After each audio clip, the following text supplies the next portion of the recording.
hey everybody, what's going on? Nikki Burnett here, Taste Life Radio on KUHS Denver.com, streaming live. And so trying to get all of the cameras and everything set up. Thanks for being here. I'm amazed at how yesterday was sunny and beautiful. And I woke up this morning and it had 4 or 5 inches of snow on the ground. And then this weekend's supposed to be sunny and beautiful again. So I think if we're going to start out today with gratitude, it's that this weekend's supposed to be sunny again. But here we are. What is this? I don't know, day 30 or 31 of social isolation, something like that. So I am glad that we are hopefully coming to an end. Another thing that I'm grateful for. But I tell you what, this has been really, I forgot to do my job on the show here. Sorry guys. Okay, there we go. Now doing my job. Oh, all the technical equipment is just not my thing. Just let me talk about science and geek stuff. Anyway, so this has been it's really been an interesting time for me because there have been lots of good things, good change, and then lots of things, it's always interesting when you're spending more time at home and more time, it's not alone, my husband and I both work at home, but we've got the dog, so it's really kind of this nice experience, but it has created so much change in my business and in the direction of my business and the ability to see more clients, and I'm still bringing on clients. This is a time where a lot of people are kind of stuck, and I hate to hear that and I hate to see that. I have really wanted to make sure that I don't get stuck. And so I've been just as busy as I have been if I'm just seeing clients all the time. I mean, my caseload is not what it used to be, but that's okay because it's given me time to learn more. It's given me time to create programs and create courses, which I'm super excited about, is creating these courses to help more people and get the word out there when it comes to truth about health and truth about nutrition and the truth about our lifestyle and not be fooled by the things that we see on the internet.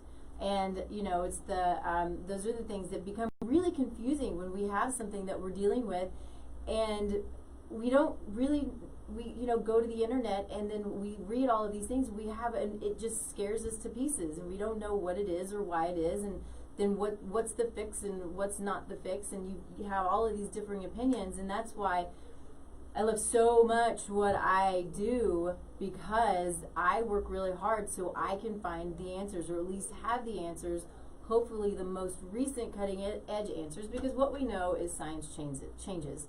But I want to take the confusion out of health and wellness and food. Food.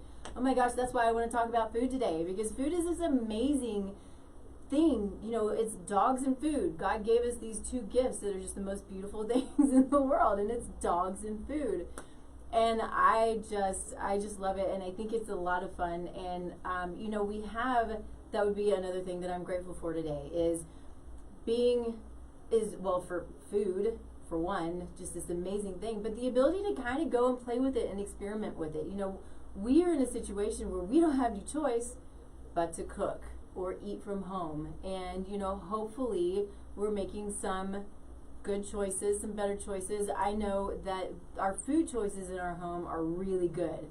I have made it such a focus since probably the beginning of the year to really expand the amount of vegetables that I'm taking in and making sure that I'm eating vegetables at every single meal, breakfast included, and make sure that there's some vegetables in there. And I want to get it, kind of dig into the reason why, because there's a lot of science to why we want to have a lot of diversity in our food, but especially in our vegetables.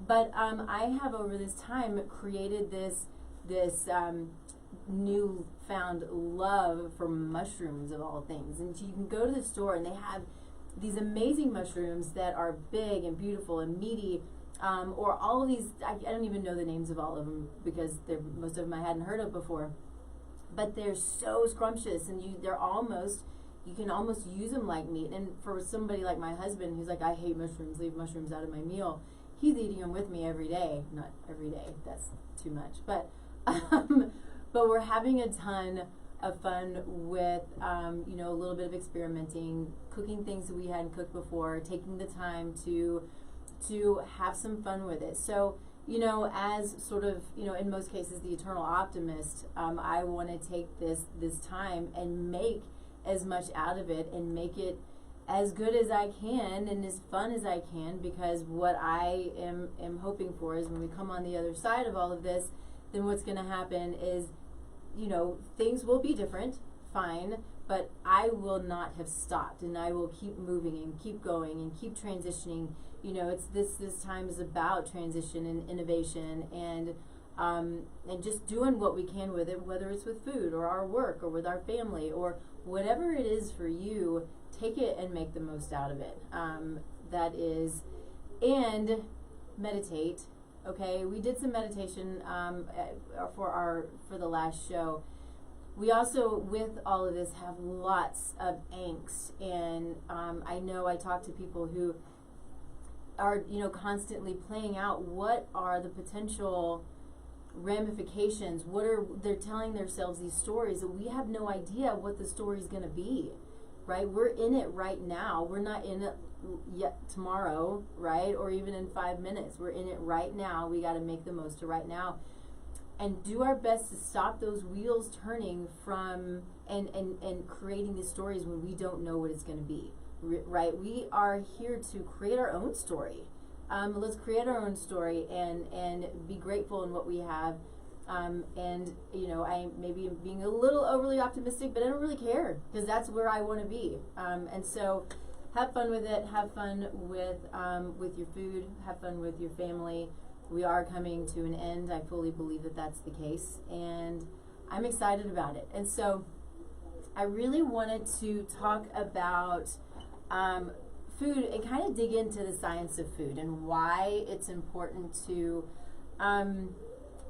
eat good food. You know, we hear that, but what is good food and why is it good food? And so we'll get into, I want to kind of just dig into some science. You know, we do a little bit of that here and we have some fun, but I want to kind of go into some of the science and hopefully have a little bit of fun with it. Well, at least I'll have fun with it because this is what I do. So, okay, so our world, we are in a place where, and not even just now, although it's, you know, elevated at this point, but hey, Ray, you know, right now we're living in a place where there's a lot of fear, there's stress, there's anxiety, but there's fatigue, there's brain fog, and there's chronic pain, and some lack of motivation, and all of these things that happen, and we want to know, why is it happening? And could it be our food? Well, the answer is yeah, it can be a lot of things, but the food's a big part of it. So that's why, you know, as a functional nutritionist, I'm looking at not just food, it's a huge part of what I do, but I'm looking at lifestyle and family dynamics and toxic burden and movement, you know, too much movement or too little movement. We're looking at sleep and we're looking at stress and we're looking at everything, genetics, we're running labs, everything that we can to get a really good, clear picture of what it looks like to be in this person's body and why some things might be, you know, maybe for lack of a better word, malfunctioning. That's kind of what it is, and we'll dig more into that as well. But, you know, we've stopped listening to our body. And this is a really, really important thing back, you know, hundreds, thousands, millions of years ago, whatever it might be. You know, that's how we knew how to take care of ourselves, was if we had a pain, we listened to our body and we knew what to do for it. And we didn't just ignore it or cover it up, right? So it's all about balance. It's about bringing the body back to balance. It's about balance in exercise. It's about balance in sleep and about balance in stress. Stress in situations can be motivational and can be good, right? It can get us up off of our tail and go and create courses when you need to, right? These things can be good, but it's when we get in this place of this chronic stress is where it can be inflammatory and where it can be create a problem. And then once that happens, then things start to go haywire. So we want to talk about, a lot of the things that we deal with as a society, both now as well as when we are in a normal place, and what we might be able to do for us, for ourselves, for our families. And something that I keep saying with the situation that we're in now is taking care of ourselves now, because if we're taking care of ourselves, then we're taking care of our families. If we're taking care of our families, we're taking care of our community, right? And so it spreads. And if we have the knowledge to care for ourselves, to care for our family, to listen to the signs and the symptoms in our body, knocking on that door and saying, hey, there's something going on. And if we have that knowledge, then we know how to seek answers, how to find balance, and that just spreads. Really, it spreads throughout our community. And the fact that we're all so connected energetically, and I know for some that sounds totally woo-woo. It used to sound woo-woo to me too, but it's absolutely true. We are all energy. From a molecular level, we are all energy, and we're all connected by energy. And so, what we do doesn't only affect us, it affects, it's a ripple effect. It really is. So, I want to start with kind of what's called the functional medicine tree. And so I want to be clear that I am not a physician. I think, if you've seen this before, you know that. So I talk about functional medicine, but I'm a functional nutritionist. So functional nutrition is based in the science of functional medicine. I've been through the Institute for Functional Medicine and their courses, and continuing to do so as I can and as time allows. But it's an amazing organization, teaching really true, amazing, cutting edge medicine that trickles down right to nutrition, and it's all based around nutrition. That's the key, right? Is functional medicine, so much of it's based around nutrition. And I wish I could show you this, but I'm not going to. But I want to expand it so I can tell you that when it comes to the functional medicine tree, which was developed through the Institute for Functional Medicine, at the root, that's what we look at. Is we look at the root cause of any condition or any symptom, and we don't say, okay, we need to take this and we need to go and cover it up with whatever it is. I'm not saying that medicine is a bad thing, that drugs are a bad thing, that sometimes in acute situations that drugs aren't necessary, because they absolutely are. But when we're looking at chronic conditions, most of the time it's due to an imbalance, so we need to find what that is. And that's what the job is of somebody like me and somebody in functional nutrition and functional medicine. Let's look at the underlying cause of what's going on. And so these underlying causes, if we're looking at the root of the tree, sleep and relaxation, right? Are we getting enough sleep? Are we relaxing, or are we stressed and we can't sleep and we keep waking up all night long?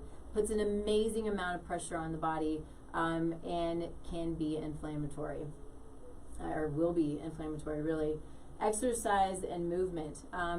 Exercise, too little exercise, which I'm afraid is sort of a lot of our situations right now. We were in a really great place where we're moving and going to the gym and doing our our workouts, regularly, and now it's like, okay, work out at home. Well, I work really well from home. I don't work out well at home. But we do walk the dogs more, so that's good. So we are moving, but goodness gracious, I'm ready to get back into the gym, let me tell you. So the time's coming. But also too much exercise. So when I go to the gym, there are people who I know are there hours every day. Or you're elite athletes who are training for hours and hours every day. I think for a lot of people that can also be a problem. The body's not meant for that much strain and stress. So something to keep in mind. I've had clients who I've had to tell them, let's back off the workouts or the bike rides or whatever it may be just a little bit, because we're not getting enough control over whatever the situation is. Nutrition and hydration, another root cause, right? If you're eating the right foods or if you're eating the wrong foods, it's going to affect all the leaves and the limbs, right? And then water. Water is amazingly important, and we don't drink enough of it. Figure out what it takes for you to drink your water as often as possible. I'm on my sweet husband about this constantly. Coffee is his water, and for the love of Pete, I'm working on him every day. Maybe not every day. He might leave me if I nag too much. But anyway, let's see, stress and resilience. Okay, so again, goes back to you know, a lot of what we're dealing with now. There's a lot of stress and a lot of fear. Let's try to you know, do the meditation, lots of prayer. You know, I've said this before, and that's why I start this show with gratitude. You know, I try to, the first thing I do as soon as I get up in the morning is go in and I do my meditation and I do my prayer and I do my Bible study and I do my journaling and my gratitude and all of these things to kind of set the day off and to start the day being thankful and prayerful and appreciate wherever things are. Appreciate what I have. Relationships and networks, right? So those are all really important. If they are bad relationships, if they're detrimental, if we don't have the supportive networks, it's going to be inflammatory because it creates stress. Trauma. Interesting thing about trauma is I have a piece of software, again developed through the Institute for Functional Medicine, but it you know, it's incredibly comprehensive, and what it does is, you know, after a client fills everything out, it puts together this really pretty timeline, and I can look at the timeline, and there have been a number of cases where somebody says, okay, there's a day I know specifically when this started happening and these symptoms started happening, and we can look in the timeline, and there was maybe a trauma, whether physical, mental, emotional, some kind of trauma that created sort of this domino effect. And we can dig into that a little bit and, you know, talk a little bit about epigenetics. And so epigenetics, so if we have our genome, our genetic makeup, right, so our skin color doesn't typically change, that is what's considered our genome. We have, in simplistic terms, the epigenome is on top of, right, so it's locations on our genes that have the ability to switch on and off. And these are all they're all lifestyle factors. And so, you know, all of these things that we're talking about, the root causes, have the potential of changing our epigenome and changing for the good or potentially creating disease. So just because, this is why when, you know, it's on my website and places, we do have control over our genetic destiny, because just, you know, because heart disease runs in the family, we have control over that. It doesn't mean that we, you know, if we continue to eat poorly and don't know our bodies and what our bodies need, sure, if we have a tendency toward heart disease, that could happen. But if we know our bodies, if we eat well, we eat lots of vegetables, we do these things, you know, the meditation and the prayer, and, you know, a holistic approach to health and wellness, that doesn't have to be our end, heart disease, right? So we can live a good, long, hopefully long, but at least a full, healthy life by addressing the lifestyle factors. Okay, microorganisms. This is this is the nerd in me, because this is one of my favorites. Microorganisms can be good or bad. So we'll talk a little bit about the microbiome, but our microbiome is essentially the bugs on us and in us. They are the you know, for the most part, they control so much of our mental and our emotional health, our personality, our immune system. You know, our microbiome is upwards of 70% of our immune system. Our microbiome produces 90% of our serotonin, which is our happy neurotransmitter. So we have our microbiome. We're just bug carriers. It's really all our little body is a bug carrier. But we want to keep these bugs happy.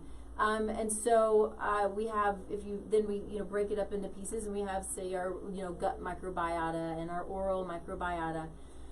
And so, you know, then if we were to kind of go on the other side, these are the good bugs, then we have the bad bugs. These are the infections, or the yeast infections, or potentially parasites. I've seen clients with amoebas. You know, and, you know, some of these guys can trigger autoimmune diseases. And so these are the things we want to be really, really aware of. We want to know the good bugs, and we want to know the bad bugs, and then how to handle them both. And then, of course, environmental pollutants and toxicants. We have so much of this in our environment, and it's really heartbreaking. You know, my husband's family, they're all from Kansas, and it's beautiful for what it is, right? It's all open, it's fields, especially when it's in the summer and you've got the golden wheat and the green corn. But the heartbreak is it's all genetically modified, and it's all covered in pesticides and herbicides. And so we're driving through Kansas, and as beautiful and open as it is, it's probably just incredibly toxic, and it's heartbreaking. And I feel for the farmers. I don't need to go too deep into that, but it's it's a tough place to be. So that is what we want to talk about as far as, I got my little cheat sheet notes here. So that's what I want to talk. So I want to dig in a little bit about, talk about inflammation, because we need to understand some of these things to understand the foods that are going to be beneficial or maybe not beneficial. And so when we talk about inflammation, probably first I need to stop and take a break and talk about one of my sponsors. So my apologies. I just get to talking and get all excited about talking, and I forget about the important stuff. So company called Rightful, they're a great company. They have plant-based nutrients that are beneficial for multiple things. So it started out as a pain management type of supplement. So it's based in coconut milk. It's a curcumin or turmeric is sort of the key component as far as the anti-inflammatory or in the pain management. But they have like ashwagandha to support the adrenal glands and to help you to feel normal and focused. And there are, like in the evening, there's a morning and the evening, and there's poppy to help you with some sleep. But anyway, it's gone from this, just a pain supplement, which takes, it can take a month or 2 months or so for it to really start to kick in, but it works really well. To now people are noticing calm and ease and focus and better sleep and all of these other things that go along with it, because it's such an amazing combination of nutrients. So I have really enjoyed it. I love it. I'm sleeping well, sleeping deep, and I feel really focused during the day. And that's where I have issues, is I kind of go all over the place, right? And so this has helped me to feel really focused. And it's only been a couple of months, but I'm grateful to have found it, and grateful to be able to talk a little bit about it here. So good company. You can go to the website, rightful.com. You can put in the code TLN20 and you can get a discount. So, all right, let's move on into talking a little bit about inflammation, what it is. I won't spend a lot of time here, but we have the inflammatory process for a reason. It's normal, it's natural. You have a cut, you have the inflammatory process that comes in and helps to heal it, but then you have to have the anti-inflammatory cascade come in to help squash that fire. And so what can happen is when it becomes not acute in the sense of a cut or something like that, but then it becomes chronic. And so that chronic inflammatory process is when it just has it's gotten out of control, and the body reacts. And so when this happens, you just think of it as a fire, right? And so this fire is creating such an issue in the body, and we got to figure out what it's coming from. So that's why, when it comes to when I'm looking at testing, and I'm testing for the microorganisms, so often that's what we find, is there's some kind of infection that is creating this inflammatory process, and then creating whatever symptoms are happening, or whatever disease process. So this is, again, when there's inflammation can look like fatigue.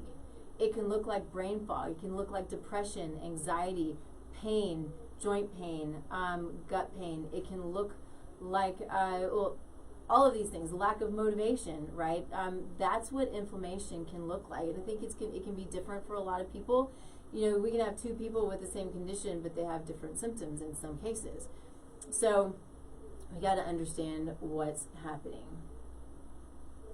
And so another thing that can be inflammatory, though, is going to be, and I don't know if I said this, but inflammation, think of it as fire. So there's like a little smoldering fire that is just creating this constant heat, right? So inflammation is at the cellular level, but it's just creating this constant heat that the body doesn't like. So it creates an immune response. So we talk about toxic overload. My goodness, this is where we go back to the food that we eat when it's covered in pesticides and herbicides. So it's already been shown that the pesticides and herbicides create what's called leaky gut. If you haven't heard the term, it's when the cells in the gut come apart and there are nutrients, there are bugs, yeast, foods, larger food particles that move into the bloodstream too early. And so the body doesn't recognize it. It's an immune response. It creates an inflammatory response, and then here we go with potentially autoimmune disease, right? And so, pesticides and herbicides, another thing we have to think of, especially with pesticides, if it's killing bugs on plants outside, what's it going to do to your microbiome? It's going to kill the bugs, right? So it disrupts our microbiome. They're also hormone disruptors. So when it comes to, they're called xenoestrogens, and so this will go for the chemicals we use, excuse me, in our yard, that's on our food, that's that we clean with, that we put on our body. All of these chemicals that are not good, and I'm going to say natural, but I truly mean natural, not a marketing natural, which is a gimmick, but truly good, healthy, natural products. So these chemicals, they're called xenoestrogens, and what they do is they bind to estrogen receptor sites. And so they bind really tightly, so it doesn't allow our normal estrogen, our innate estrogen, to do its job. So it creates this massive hormone disruption for both men, women, kids. It's a problem. And so, for women, specifically, I have had a couple of clients who have just had severe PMDD, and it's a situation, instead of PMS, it's a situation where there are bouts of just rage. It's uncontrollable rage or uncontrollable sadness, and it's hard on them, but it's hard on the family, and it's not a pretty thing. So these are things, when we have, again, these are signs and symptoms. When we have, PMS is not supposed to be awful. Naturally, it's not supposed to be an awful thing, with lots of pain. I mean, I have had clients, the pain put them in the hospital. I mean, it's heartbreaking what can happen with some of these clients when they, and this is a monthly situation. It's terrible, but you got to find the people who can help you with that. There's somebody who's going to be able to help you with that, because it's not normal. It's not okay. So let's see, the pesticides and the herbicides in our food also can create a burden on our liver. Some people don't detoxify these things well. There are certain genetics, SNPs, single nucleotide polymorphisms, you may hear, or you may just hear polymorphism, that don't allow the liver to detoxify pesticides and herbicides properly. There's some SNPs that don't allow for the detoxification of mercury properly. There's millions of SNPs that are at work every day, and they change minute by minute or hour by hour or day by day. They're constantly changing, and this is something we're still learning about. And it's an interesting and beautiful science, but we have so much to learn still, and I'm just in awe of those who are on the forefront of learning about the genetics and our epigenome, and this is where we start to get into what's truly personalized medicine and personalized nutrition, and working to help the individual and not everybody like they're the same person, because we're not. We're all biochemically unique. Even if we have a twin, we live in the same household, we are biochemically unique, and we respond to different things differently. So environmental factors and stresses, we're totally different. So it's something to really keep in mind, which is why when I work with clients, I've never done a protocol that's the same. It makes it a lot harder, but it also makes it a lot more beneficial, and it works better if I'm working with the individual and not with the whole group of people. with the same protocol. Not that I don't work with groups, it's just different, right? Anyway, side note. Okay, so let's see, let's skip that. I want to go into a little bit deeper into the toxic burden that our skincare products can create. So this is something that we don't always think about, because we've been washing our hair and using soap and all of these things for so long, and how can it be bad? But it is. I mean, this is what gets me. And I used to be a perfume wearer, but perfume and cologne, just don't do it. If you do it, just stop. So you're putting it on your skin, you're smelling it in, it's going in your body, going in your lungs. It is a nasty chemical. I swear, if I go into it, which is pretty rare these days, but I go into a department store and I go buy that section, it really almost makes me sick to my stomach. It's so overwhelming, the smells of the perfumes and the colognes, and I just have to hold my breath, because I know I'm just breathing in this massive toxic load. But do essential oils. They don't last as long, but they're therapeutic and they're nice and they're fun and they're great.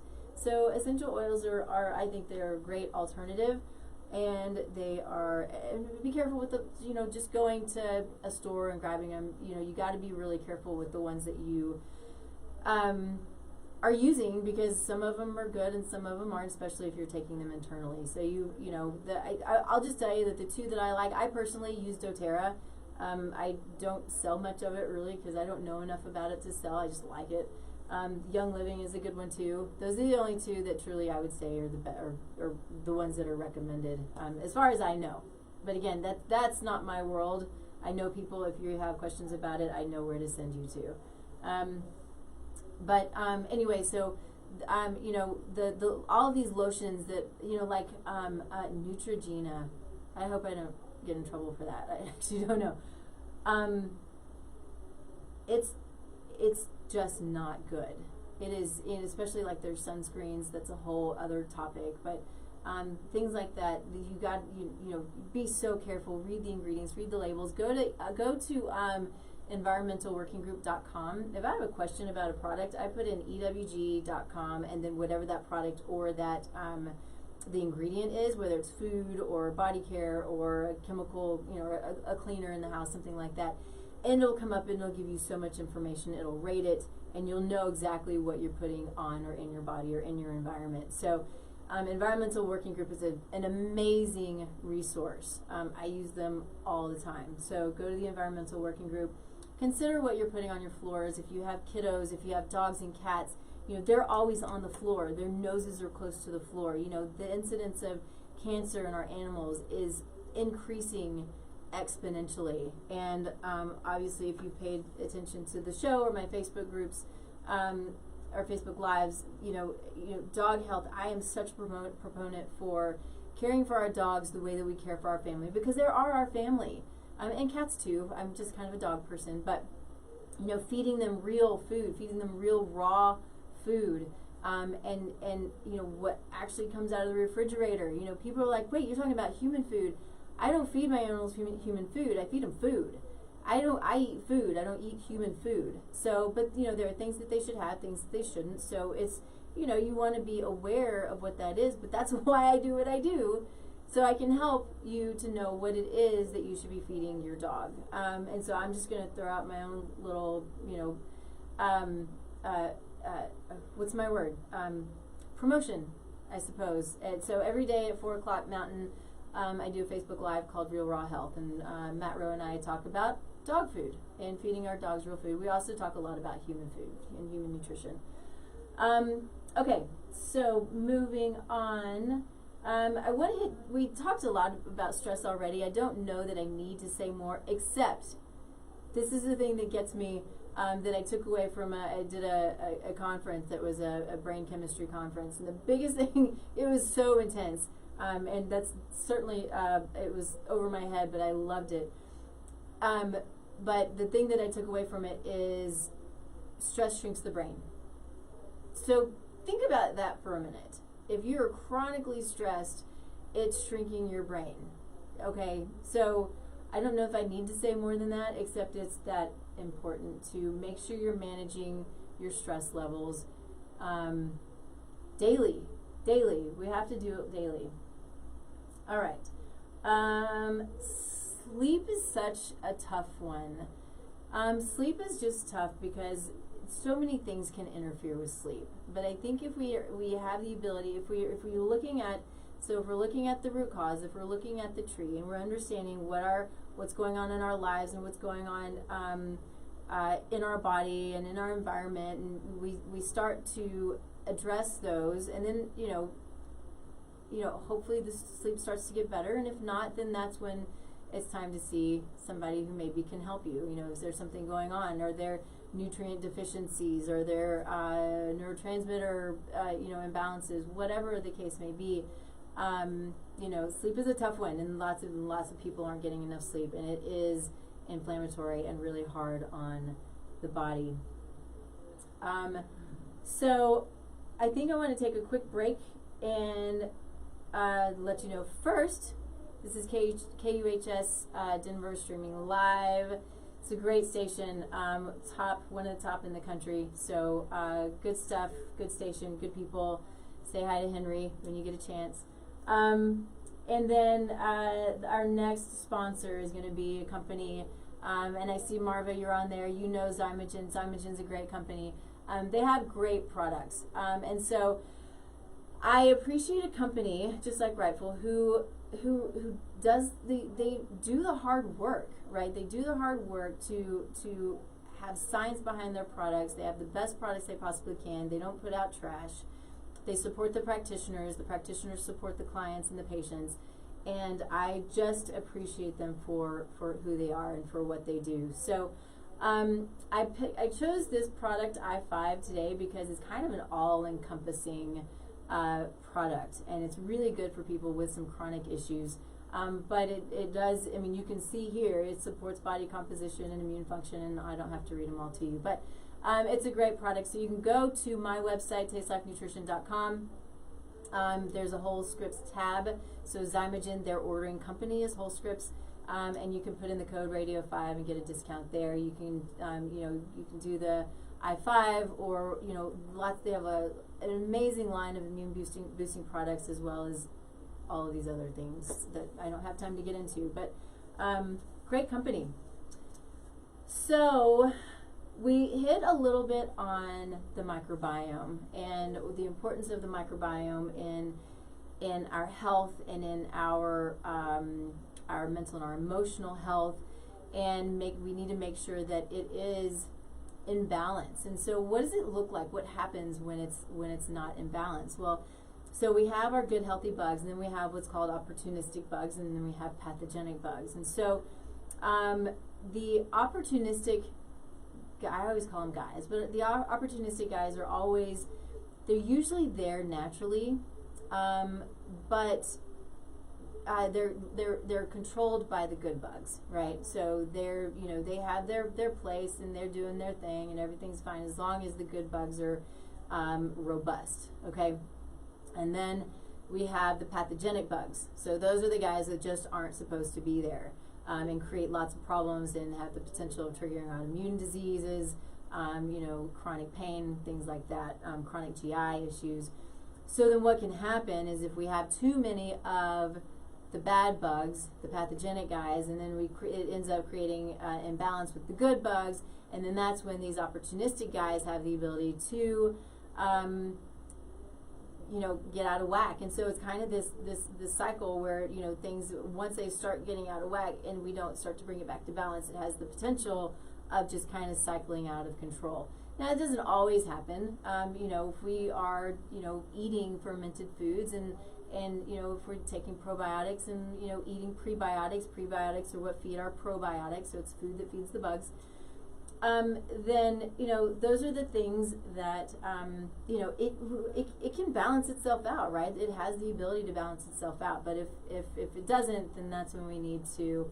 Hey guys, Steve, what's up, Steve? Chris Murray, how are you? So we want to make sure that stays in balance. So that's why, and I'm just going to talk about it a little bit because most of you will probably just gross out, but it is what it is. So the test that I run on every client that I have, because it gives me so much information, and that's my goal. When I'm testing, I want to get the most information for the least amount of money, right? So, you know, I don't upcharge for labs because I think they're so important. They help give me guidance. But the one that I run, there are a couple actually, but I always run a stool test on clients because it's going to tell me so much about what's going on, the good bugs, the bad bugs, parasites, like I said, amoebas, and, you know, gut inflammation and gut health and gut immunity and so many things. This is sort of where I geek out because it's just super fun. The lab piece of it is, it's amazing to see on paper. That's how the body's really talking to me. So when I talk about the body talking to each of us, we're talking about, you know, the signs and the symptoms and, you know, if we're aging too early or, you know, whatever the case may be.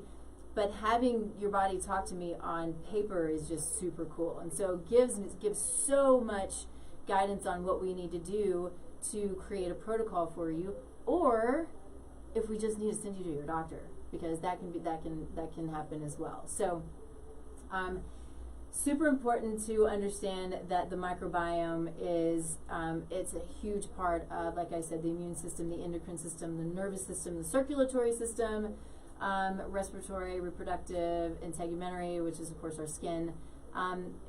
It is a huge part of us. Like I said, we are just bug carriers, and so that's why it's so important to eat the right foods in order to make sure that we're feeding the bugs properly. And the biggest thing, you know, when I talk about vegetables and why vegetables are so important is because vegetables have those fibers and sugars that feed our microbiome, feed our gut bacteria, all of the good guys.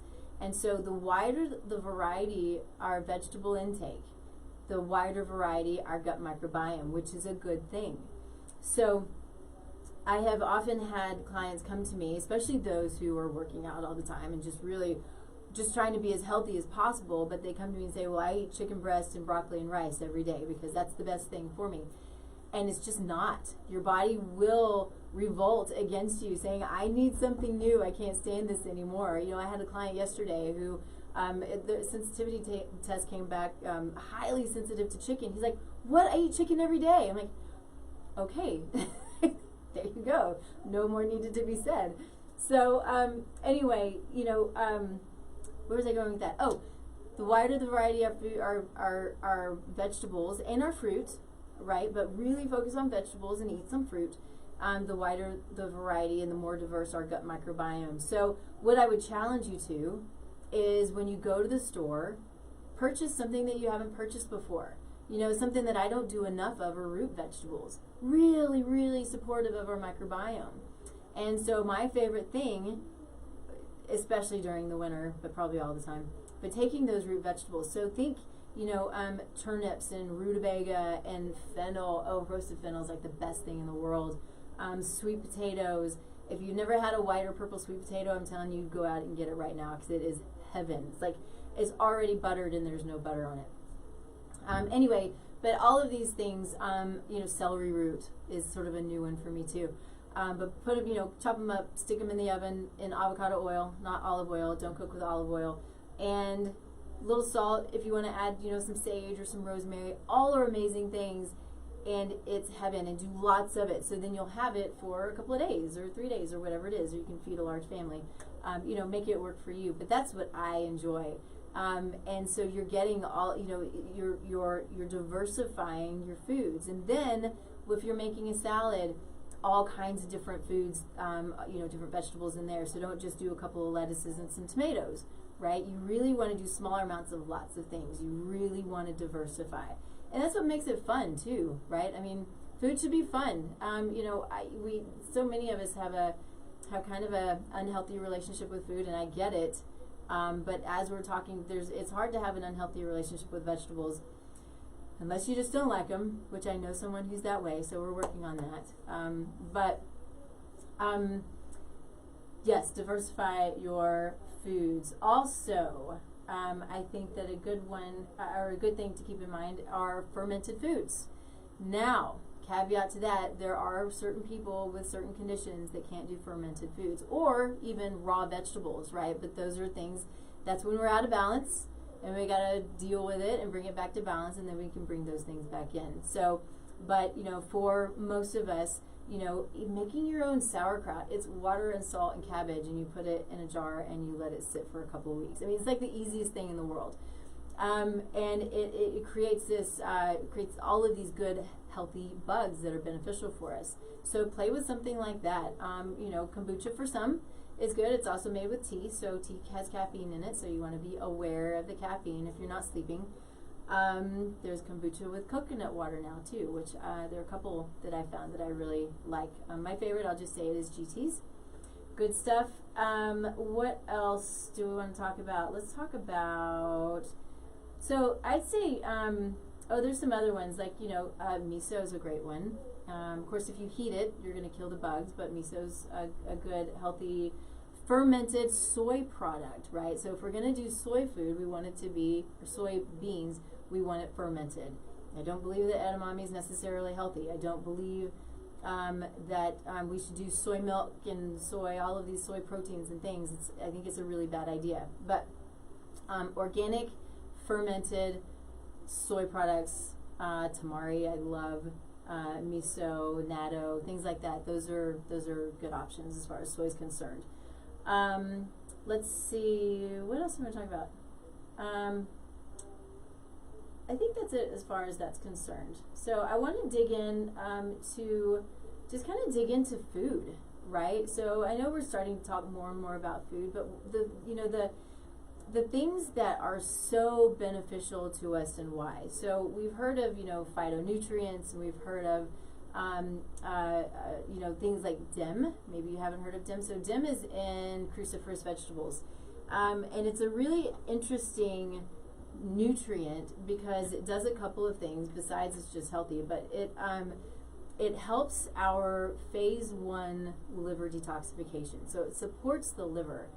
And it can be really good for, say, women who aren't eliminating their estrogen properly, or men.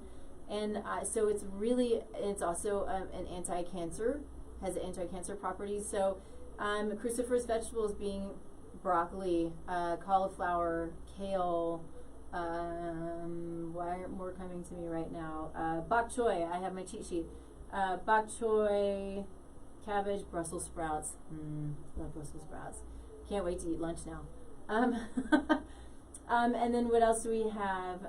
You've got your all of your phytonutrients that are in your bright, colorful vegetables. So it's not, we hear this over the years, eat a wide variety, eat the rainbow kind of thing, but it's so true. We have to, because they all have different components, and we need all of these different components for a good, healthy, robust body, immune system, our skin, healthy weight, all of those things. Okay, I'm going to pass on some of this stuff. I could literally go on some of this stuff forever, but I want to hit on meat. Meat is an important, I think meat and fat, actually.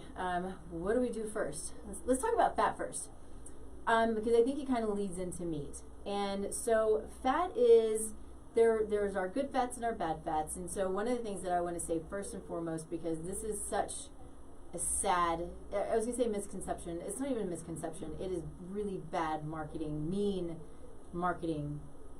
I could go further as far as I'm concerned. But what we are hearing and have heard for years now is that canola oil is a healthy oil. It's heart healthy, right? Well, so it is incredibly inflammatory. I mean, it's awful, and it breaks my heart because we're telling some people, some professions are telling cardiovascular patients that the best thing for them is to eat canola oil, and it's making them worse. So don't fall for a lot of the marketing, and I think lobbyists have their place, but when it comes to things like canola oil, it's a killer.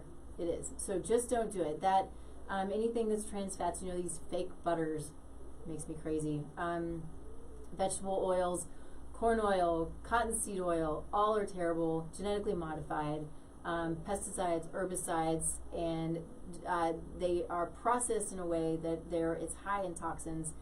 It's awful. You know, if they weren't if they weren't processed the way they are, they wouldn't be shelf stable, and they sit on the shelf for sometimes years. Okay, not normal. This is not normal. Think about the Twinkie. Think about the McDonald's hamburger. They sit there for years. This is not normal food. It's certainly not okay. So what we have when it comes to fat, real quick, is we have, and it's part of the inflammatory, the pro-inflammatory and the anti-inflammatory process. But part of fat are essential fatty acids. So we have omega-3 fatty acids and we have omega-6 fatty acids. And we hear about these because we have fish oil is high in omega-3. So fish oil, omega-3, is anti-inflammatory and omega-6 is inflammatory, but both are important. We have to have that balance. We always have to have that balance, right? But what happens is in our world is we have too much omega-6 and not enough omega-3. But it's also not okay just to take pills and pills and pills of omega-3 fatty acid, because you can always go the other direction. But earlier when I was talking about the need for the pro-inflammatory process to come in to heal that cut, well, that's true. We need that, and that's why that omega-6 is important. But then we have to have the omega-3 start that anti-inflammatory cascade to squash that fire, right? And so that fire that we're talking about with chronic inflammation is too much omega-6, in part anyway. We have too much omega-6 going on, and so we don't have enough of the anti-inflammatory to come in to squash the fire. So we have this, this is what's starting that chronic inflammation or that chronic fire. So kind of moving on into meat, that's where we can talk about, and I'm just going to talk about cows, but we can talk about all of our farm animals essentially. But cows are grass animals. They're meant to eat grass their entire life. They're not meant for grain or corn or chicken poop. Yes, there was a time, I don't know if they still do it, but they were being fed chicken poop because ranchers were overloaded with chicken poop, I guess. I don't really know who thought about that idea, but not the best idea I've ever heard. So, what we do with our conventional animals is we take them off of grass and we put them into the feedlot and shoot them up with all kinds of stuff and antibiotics and all of the things, and we put them on, they might be put on growth hormones, but they're in small quarters and they're put on food that their body is not supposed to eat. So we probably can all agree that our bodies are not supposed to eat McDonald's every day, right? That's what's happening. So they're creating a fat animal.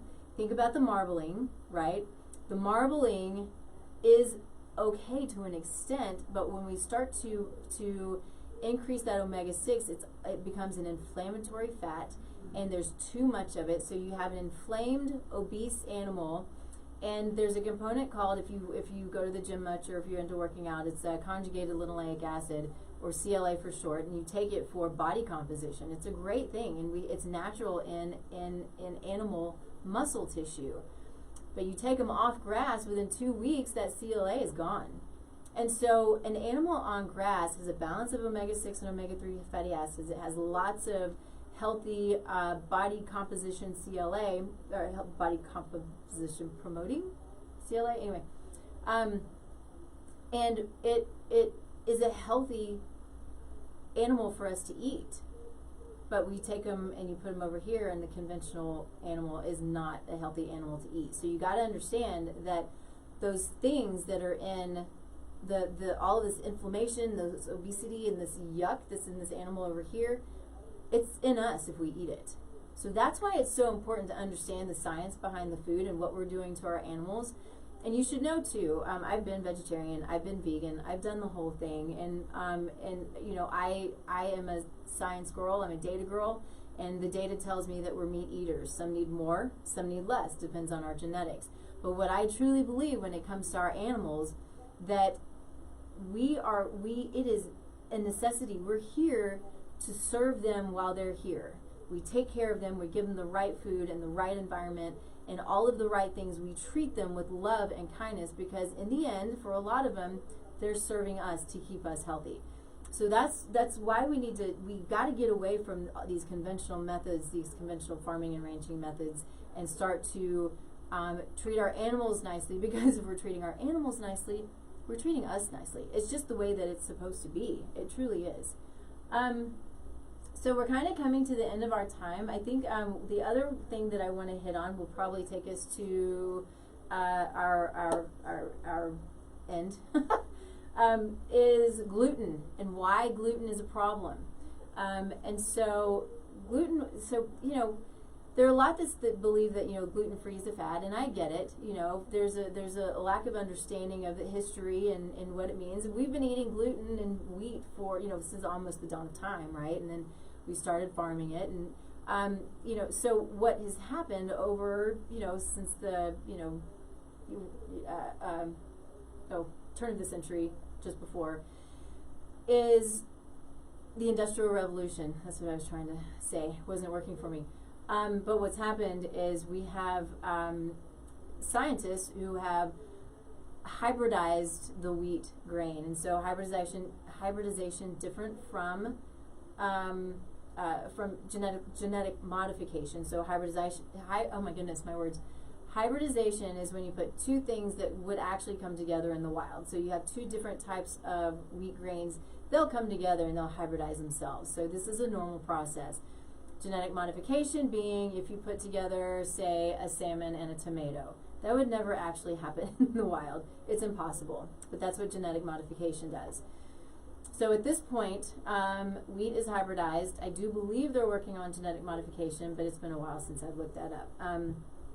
But what they've done with this hybridization, because the gluten is, the sticky and the yummy and gooey and all of the good things about pastries and bread and pasta, right, is they've increased it. And I'm going to tell you, I don't remember the exact amount. I believe it's 300% of what the normal natural amount of gluten is. That could be off, but I'm going to say it. And so it's gluten, the molecule has the ability to bypass the blood-brain barrier. So not a lot of things do that. So it hits the morphine receptors, and so when we talk about we have to have our bread and we have to have our pasta, that's kind of what's going on. It's a chemical reaction essentially to the food that we're eating.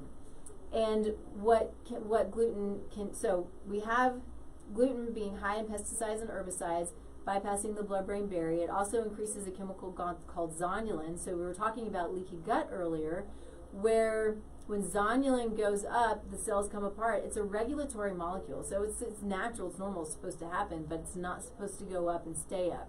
And that's what we're seeing a lot of the time is inflammation, or is the zonulin stays up, the gut becomes leaky, or you might hear permeable, and then you have the immune response and so forth on into disease.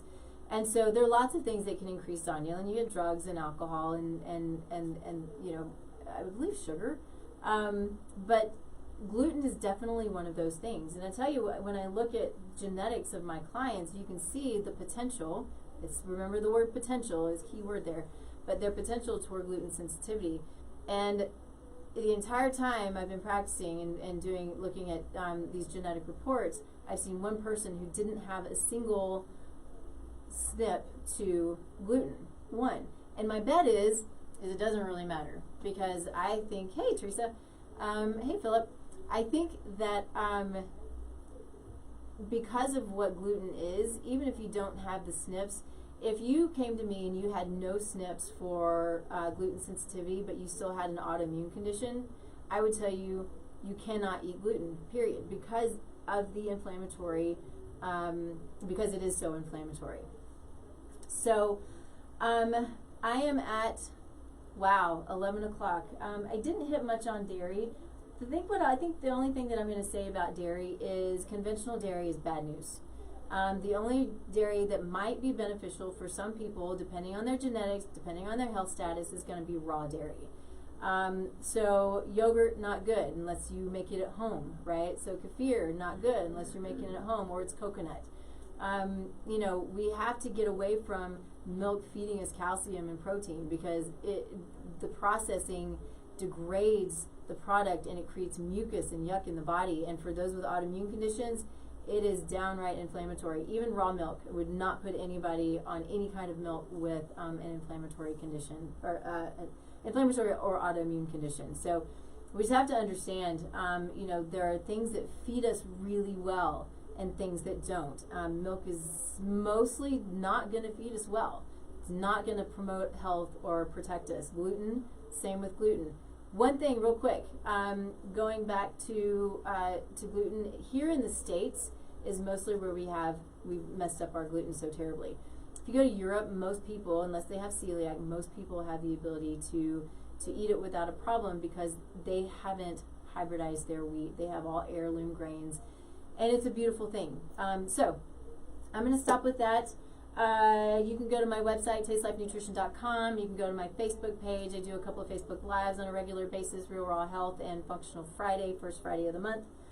And then other things, there are lots of things going on that I'm have my little fingers in and having some fun with. So reach out if you have questions. If you know, if you're on the Facebook Live, if you have questions, then shoot them at me. If you have questions about anything, I'm always around. I'm here every other week on Thursday, 10 a.m. Mountain Standard Time, and we'll see if I'm alone again next week or in 2 weeks. I don't know. Things change really super quickly. So I hope everybody stay safe, stay warm, stay healthy, enjoy your family, enjoy what you have now, and we'll see you next time. Thanks, guys.